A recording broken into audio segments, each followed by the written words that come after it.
ستا ورور مشهور ټیک ټاکر و. دا وجه د ټیک ټاک د وجې جوړه شوه یا څه وجه وه چې دی قتل کړی شو؟ دا چې ټیک ټاک هم وي ولې چې تعلق خو هغې نه د لاسه جوړ شو. او بل دا خبره چې دا مرګ خو نه و جي، دا مرګ خو نه و، داسې ظلم به کار نه دی جي. غلط کار یې نه و کړی، کوټ میرج یې کړی او کوټ میرج هم ځکه داسې هغه کړی نو کوټ میرج کې هم دا چې مونږ لاړو چې دا یاره لږ دی زمونږ خو دا یو طرف نه چې لګیا دی د دې په ژوند ښه تېرېږي نو مونږ لاړو ورته وویل چې یار هغې کور ته خبره هم ورسره وکړو خو بس هغې نه منل. هغوی نن سبا یې کول او د کې څونه ټایم تېر شو سر چې دا حده پکې رالو.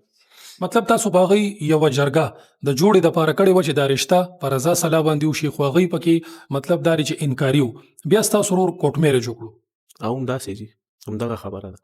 نو په دې کې تاسو نور څه داسې همت نه دی کړی؟ مشران هم لیږلي دي، کشران هم لیږلي دي په هغه خلکو باندې چې یاره په دې کې کم نارضا خلک دي او هغه هم رضا کړی وي؟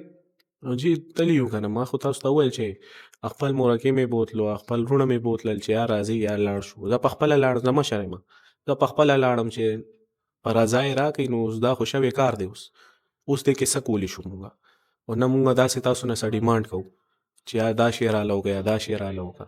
نو سر بس نن سبا یې کول او دا حد یې ورسېد. کله چې د کوټ میرج کولو تاسو ورسره وئ؟ نه. څومره وخت پس تاسو خبر شوئ؟ یاره سر یو 3-4 منث کېږي چې مونږ بیا بعد کې خبر شو. هغه هم د دې د خوله مونږ داسې خبر نه یو چې کله شوی دی، نه هم پیپرز کتلي، نه هم څه ویډیو کتلی، بس خولې نه یې راته ویل چې یار کوټ میرج شوی دی، کوټ میرج شوی دی. ده چې خپله ښځه بل ځای وصوله نو تاسو ته د دې علم نه کېدو؟ الریډي تاسو پکې جرګې هم کړې وې، تاسو پې خبر هم وئ چې د ده د ټیک ټاک نه یو تعلق جوړ شوی دی، نو په هغې باندې تاسو خبردار نه وئ؟ نه جي دی خو خپل لکه مور کره اوسېده.